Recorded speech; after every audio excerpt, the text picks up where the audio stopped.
Guys, welcome back. So I am bringing you another missing persons case, and today we're talking about a little African American girl, and her name is Asha Degree. She was born on August 5th, 1990, and like I said, with all my missing cases, I have notes. I did my research, and I have like 3 pages of notes. But her name is Asha Jaquilla Degree. She's actually from Shelby, North Carolina.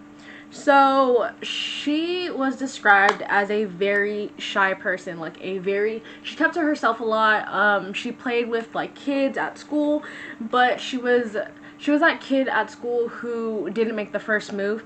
The kids would have to like come up to her, like make her feel welcomed and stuff, and then she would be like, all right. That's the type of girl she was. She was born on August 5th, 1990. She was 9 years old when she had disappeared.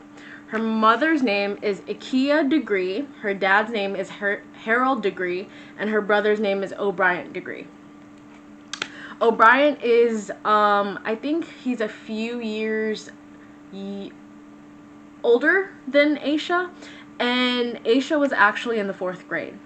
So on February 14th, 2000, she actually went missing. So another thing to keep in mind, this was also Valentine's Day, and for this particular date, this was also her parents' anniversary.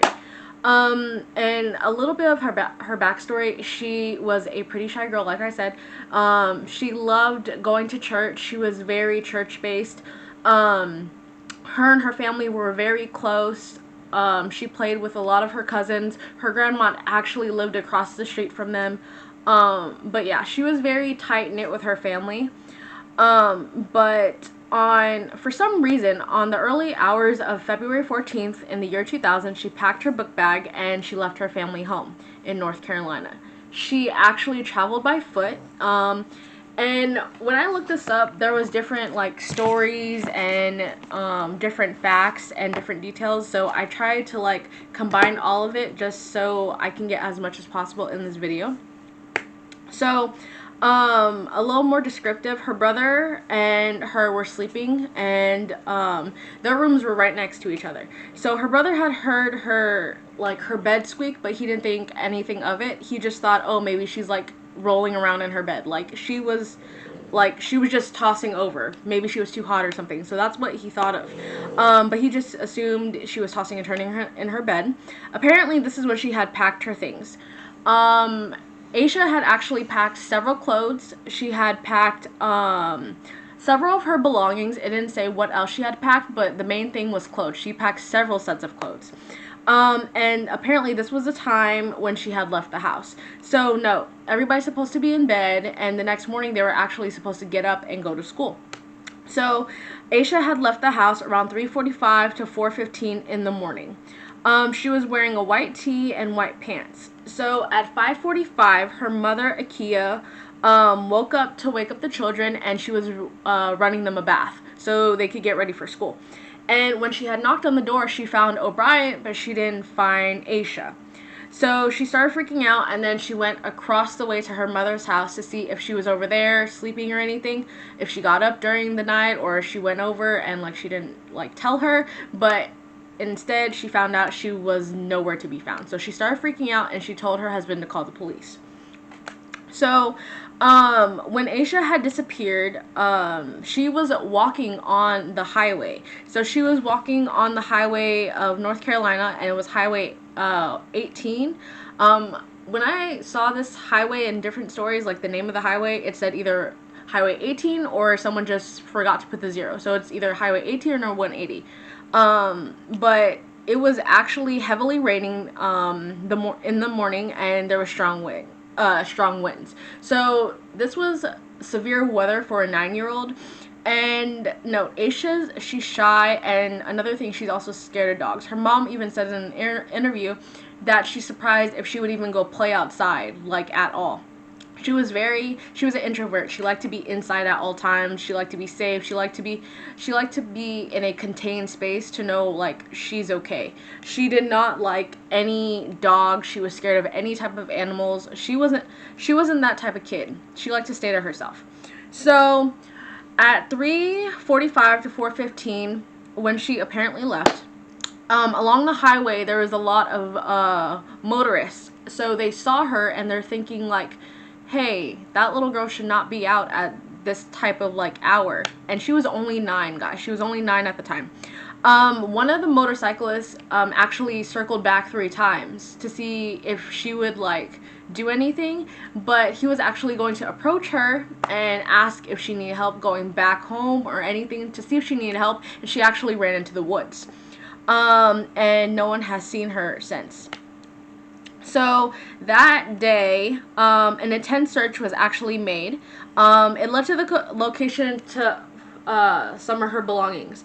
So they found so it was the next day, so on not October, but on February 15th, they found candy wrappers in a shed near a business, and it was not too far away from the location where the motorist saw her at.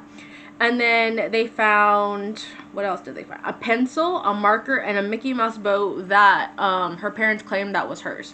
So that was a fact, those were hers. And also her mom had noticed that Asha's favorite pair of pants, her favorite pair of jeans were missing, and they had a red stripe going down them.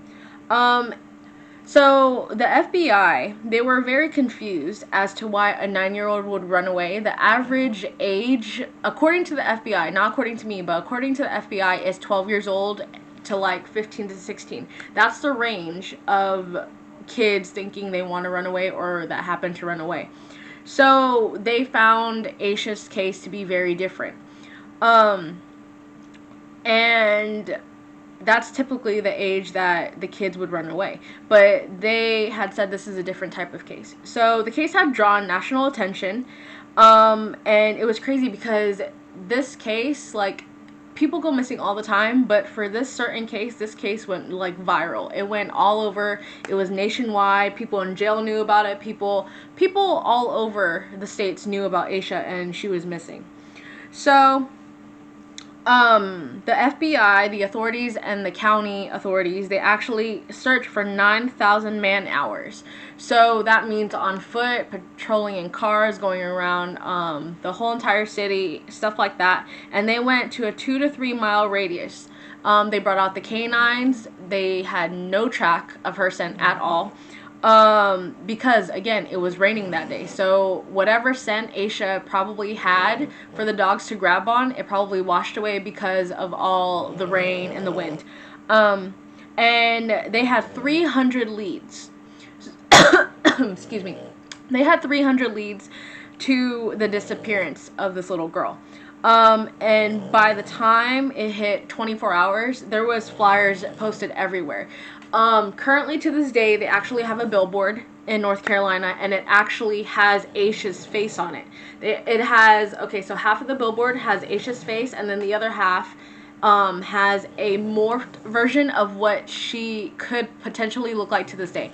She's been missing for over 20 years, guys. She went missing February 14th of 2000. It is currently 2021. So that's 21 years. And yeah. So flyers were posted everywhere. It caught attention of Oprah Winfrey, America's Most Wanted, and the Montel Williams Show. I've never watched the Montel Williams Show, but I know about America's Most Wanted and the Oprah Winfrey show.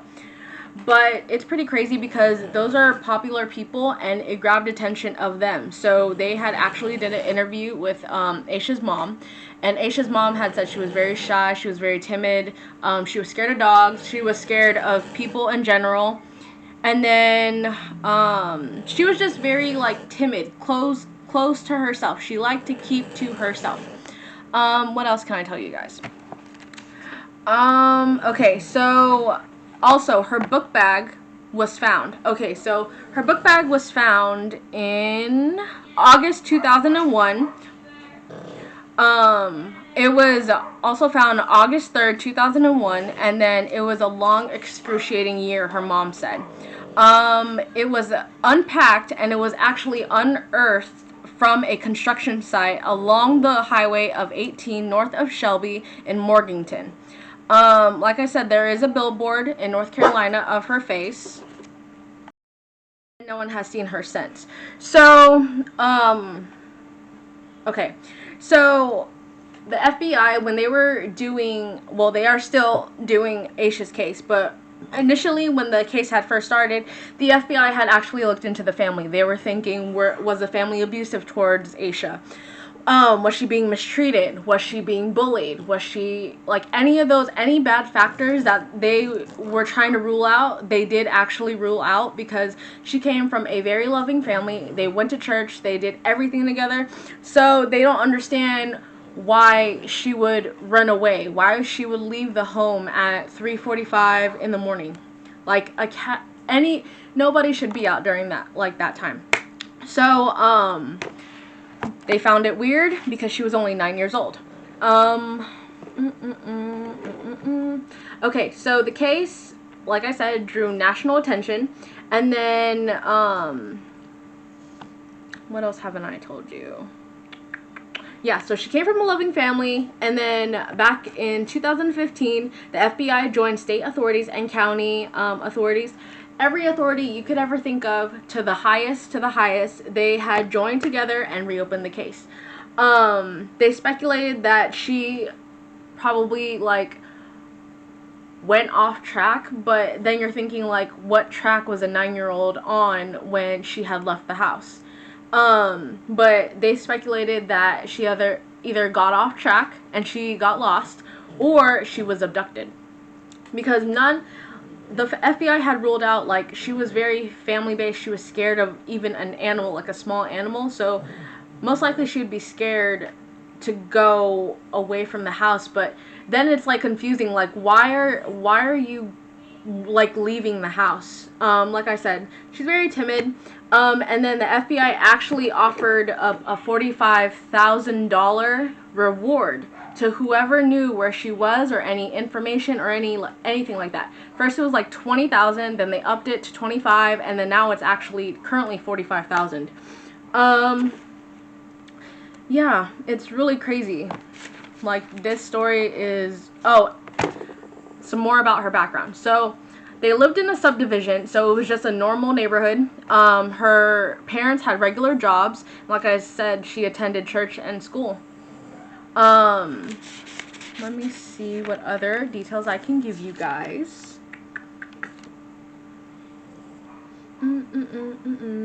Okay, so now that we have talked about the important dates, like the year she went missing, the year she was born, the year she went missing, the year that her backpack was found, and then the year the FBI had joined forces with other authorities to reopen the case.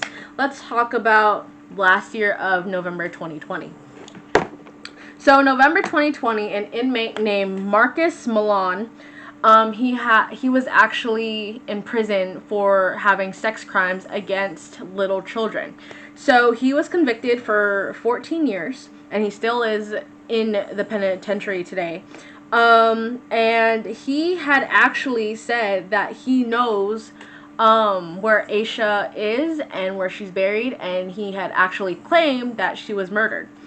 So let me give you more background about that, because I wrote verbatim what he had sent.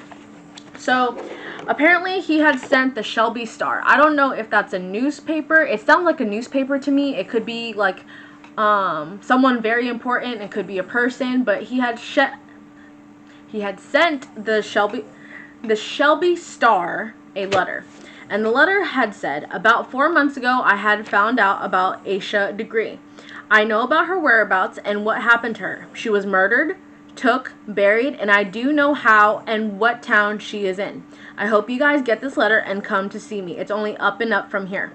So when I read this, I was very shocked, because this was just a few months ago. So it's February now, so this was 3 months ago, back in 2020.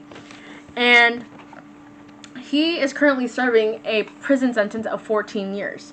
But due to the COVID outbreak, apparently the facility where he's being withheld and he's doing his jail time, it actually had a COVID outbreak. So the FBI didn't want to mix in interviewing him and then risk getting other people infected and anything like that. They wanted to keep it under control. So what the FBI is doing right now, they are actually withholding the note, and they're analyzing things, because apparently when people are in jail, they have like a long sentence to serve. They actually, like, they try to fool the FBI sometimes. I'm not saying all inmates, but majority of inmates, they try to fool the FBI saying, or like the higher up saying, I know about this case, I know about this case. If you come interview me, then I can tell you what I know. But in return, they want like a lower sentence or like some leeway while they're in prison. But yeah, so that's what happened in November, so 3 months ago. And right now, it is a $45,000 reward to anyone who knows what happened to Asha or any information about Asha. That's what the FBI and their family are looking for. And gosh, she's been missing for over 21 years now. That's how old I am. That's insane. And her parents actually started a walk anniversary. So every year on the 14th, they actually walk. They hold like it's not a marathon because they're not running. It's a walk in her honor. So it sheds more light to her case. I know her family is very worried, and even in an interview, her mom was like, I'm still expecting her to walk through that door. That's what she told one of the journalists who was interviewing her. They're like, I still expect Asha to walk through that door. But yeah, this case is very sad, and it's crazy. Like, this man is claiming that he knows what happened to Asha, and the family, they want to go visit and interview him and everything, but with COVID, they can't really do that right now, so they're waiting till it dies down. But yeah, so I hope they solve Asha's case, because this has been drawn out for too long now. And I don't know, it's a 50-50 with me. Like, this inmate could know, like, it could be true, like, he knows where she's at, because for some reason, people in prison, they know everything. Think about it. They know how to smuggle in drugs. They know how to get money through the walls. They know a lot. It's weird. The prison system's weird. They're smart, though. So I'm wondering if he's actually telling the truth, or if he's just, like, it's a hoax, so he can get a lower prison sentence, or he's trying to, like, get some not leverage, but like some leeway for him being in jail. Like, he would be able to get stuff while he's in jail. You know what I mean? Like, less punishment than the other inmates. So it's a 50-50 with me. But he claims, it's not proven, but he does claim that he knows where Asha is. But the FBI is currently working on it now, and they're going to see when they would be able to interview this man. And he said in the letter, when he sent it to Shelby Starr, that he knows where she is and he knows what town she's in. So, like I said, I hope that the parents gets closure, and just the whole family in general. I hope they get some sort of closure if this happens to be true, or if this actually happens to be a hoax with the letter, then maybe it'll shed some more light on her case, and maybe someone will step forward. But yeah. And the weird thing is, it's almost Valentine's Day, and I did not know that this was actually on Valentine's Day that she went missing. It was just a coincidence. I just found her case really interesting. But yeah, that's today's case on Miss Asha Jaquilla Degree. And she was, like I said, she was born on August 5th, 1990, and she is from Shelby, North Carolina. She was 9 years old when she disappeared. And she's been missing for 21 years now. I hope you guys enjoyed this case. I hope you guys take that letter, that inmate is saying, with a grain of salt, because, like I said, it's a 50-50 with me. inmates are smart. They know just about everything because they have people on the outside when they're like talking on the phone. But then again, they also could be just playing like a very cruel game. But hopefully, if it turns out to be that, then it sheds a lot of light on her case, and then the FBI can get to working on this case even harder than what it was initially when they started. But I hope you guys like this video, and if you do, give it a thumbs up, subscribe, and turn on your bell so you'll be notified whenever I upload. Sorry guys, I'm putting on my Crocs. But yeah, I hope to see you guys on the next one.